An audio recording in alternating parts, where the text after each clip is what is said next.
Champions লিগে বার্সেলোনার এক অসাধারণ জয়ের গল্প। অলিম্পিয়াকোসের বিপক্ষে 6-1 গোলের বিশাল ব্যবধানে জিতেছে তারা।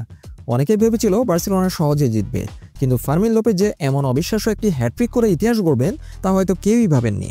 তার এই পারফরমেন্স বার্সেলোনার ইতিহাসের পাতায় তার নাম স্বর্ণাক্ষরে লিখে দিয়েছে।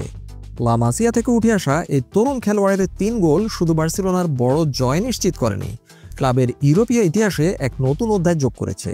ফার্মিন লোপেজ বার্সেলোনার ইতিহাসে তৃতীয় স্প্যানিশ খেলোয়াড় যিনি ইউরোপীয় প্রতিযোগিতায় হ্যাট্রিক করার কৃতিত্ব অর্জন করেছেন। তবে তার অর্জন এখানেই শেষ নয়।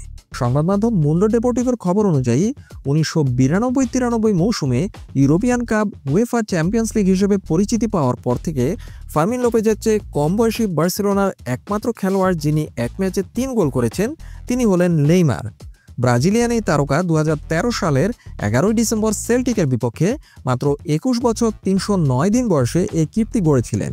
ফার্মিন লোপেজের হ্যাট্রিক এসেছে 22 বছর 163 দিন বয়সে, যা তাকে এই বিশেষ তালিকায় দ্বিতীয় স্থানে বসিয়েছে। এই তালিকার তৃতীয় স্থানে রয়েছেন স্বয়ং লিওনেল মেসি, যিনি 2010 সালের 6 এপ্রিল আর্সেনালের বিপক্ষে 4 গোল করেছিলেন।